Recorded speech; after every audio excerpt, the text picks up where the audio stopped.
मी कोमल तुमचं सर्वांचं स्वागत करत आहे माझ्या एका छोट्याशा ब्लॉगमध्ये. तर कसे आहेत सर्वजण? मस्त आणि मजेत ना?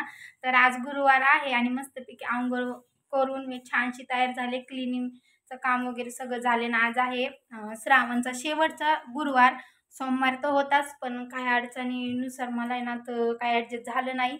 सोमवारी 9 पोरं जीव घालायचे होते, तर ते माझं सोमवारी ॲडजस्ट नाही झालं. म्हणून मग मी आज म्हणलं आज गुरुवार पण आहे आणि मला उपास पण आहे. म्हणलं सगळं काम वगैरे सगळं आवरलं लवकरच. मग मी म्हणलं आता लवकर पूजा पण झाली, देवपूजा वगैरे सगळं झालं आहे. आणि मग आता मी लगेच म्हणलं स्वयंपाक वगैरे करते. 9 मुलं जीव पण घालते, म्हणजे गुरुवारची समाप्ती पण होईल. आणि कुणी कुणी पारायण करतं तर पारायण समाप्ती पण बोलतात. तर मी तर पारायण वगैरे नव्हतं केलं, पण माझी भोळी भक्ती माझ्या बाबांना माहिती आहे. तर मी श्रावण पकडला होता पूर्ण, मी माझ्या ह्यांनी.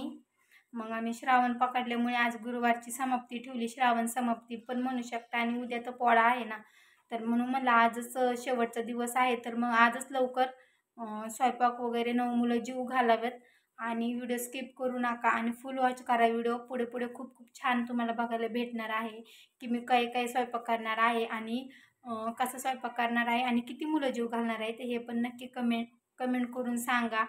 की सॉरी कमेंट करून नका सांगू, व्हिडिओ फुल वॉच करा आणि कमेंट करून सांगा की तुम्ही पण समाप्ती घालतात का श्रावणमध्ये.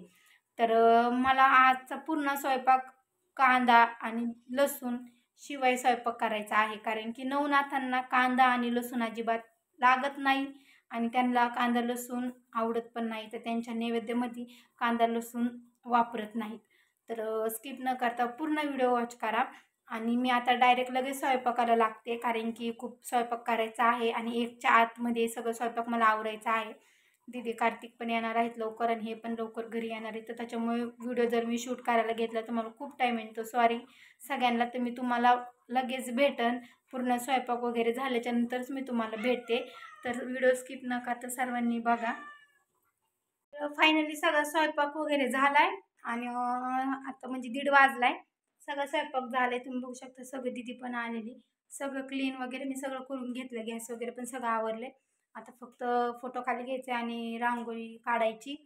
तर मी रांगोळी वगैरे काढते. तर दाखवते मी स्वयंपाक काय बनवलाय काय नाही. पावसाने रांगोळीचं पण नाश झाला आणि दीदीने पण इथे ना नाश करून ठेवला. मग काही इथे पटपट वाकडीच रांगोळी काढली आणि उशीर पण भरपूर झाला होता. मग दीदीने अर्धी काढली, मी पण त्याची थोडीशी हे केलं. फायनली सगळं आवरलंय आणि तिथे मी रांगोळी पण काढली, छोटीशीच काढली. पाटा पण ठेवलाय आणि तिथे बाबांचा फोटो आहे. आणि घरामध्ये मी थोडंसं ब्लर दिसन, कारण की लाईट नाही आहे. लाईट गेलेली आहे, येईन थोड्या वेळाने आणि खूप गरम होतं आहे. आणि सगळं आवरले. आता फक्त मुलं यायची वाट आहे आणि यांची यायची वाट आहे. तर ठीक आहे. तरी ते 2 मोठे हार आणले होते यांनी, एक फोटोला म्हणजे एक बाबांना आणि एक गणपतीला आणला होता हार. आणि हे 10 हार होते, हे छोटे, हे पोरांसाठी हार होते. आजच्या दिवशी त्यांना हार लागतातच. आणि हे केशरी कलरचे पंचे, कारण की हे केशरी कलरचे पंचे आणि हार आजच्या दिवशी पण त्यांना खूप महत्त्व आहे. आणि मग मी इथे लगेच नैवेद्याचं ताट तयार केलं. इथे दालच्या भात, शिरा आणि वडे आणि पापड. पुरणपोळी स्वयंपाक नाही चालत, कारण की बाबांना ना दालच्या आणि वडे खूप आवडतात. म्हणून मग मी ती देवाला म्हणजे बाबांना नैवेद्य दाखवला, छानशी पूजा केली, फोटो वगैरे ठेवला. आणि खालीच फोटो ठेवला होता, कारण की आजच्या दिवशी त्यांना पण आज जेवण करायचं असतं ना. तर मग इथे त्यांना नैवेद्य ठेवून ना मी पूजा केली. फास्टच पूजा झाली माझी, कारण की लेकरांना दुपारची सुट्टी झाली होती म्हणून ते आले होते घरी. मग त्यांना लवकर दुपारच्या सुट्टीमध्येच आम्ही इथं जीव घातलं होतं, म्हणूनच मला उशीर झाला होता. मग त्यांना इथे यांनी ना मस्तपैकी हातपाय वगैरे आधीच धुतले होते. ते मी काही शूट घेतलं नाही. तुम्ही समजू शकता एकटं माणूस धावपळ किती करेल ना, त्याच्यामुळे ना तर यांनी हातपाय वगैरे त्यांचे धुवून ना त्यांना इथे भस्म लावला. आणि भस्म लावून ना हार पण घातले. हे हार ना त्यांना आजच्या दिवशी घालावं लागतात आणि म्हणजे त्यांचा मानपान आहे असं समजा.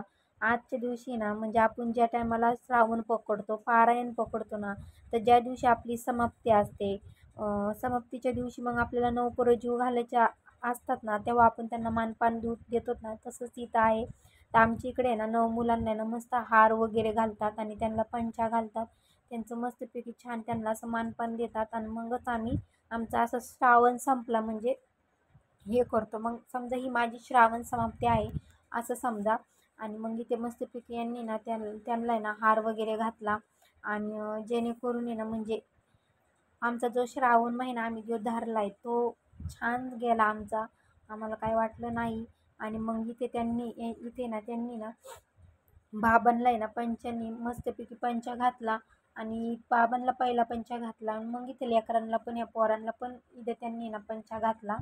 आणि मग पहिलं बाबांना मान, मग हा मुलांना मान, मग इथे लेकरांना पण यांनी पंचे घातले.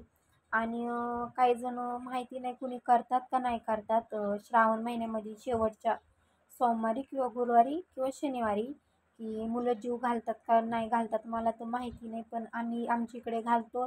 आणि मी दरवर्षी घालते, असं नाही की ह्याच वर्षी घालते, मी प्रत्येक वर्षी घालते.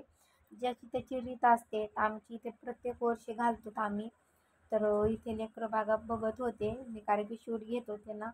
आठवलं ना शूट घ्यायचं म्हणून. आणि मग सगळं काम वगैरे आवडलं, लेकरं जेवली. मग इथे थोडेसे भांडे होते ते पण मी भांडे इथे स्वच्छ धुवून घेतले. सगळं आवरलंय. मग आता आम्ही दोघं जण आता उपास सोडायला बसलोत.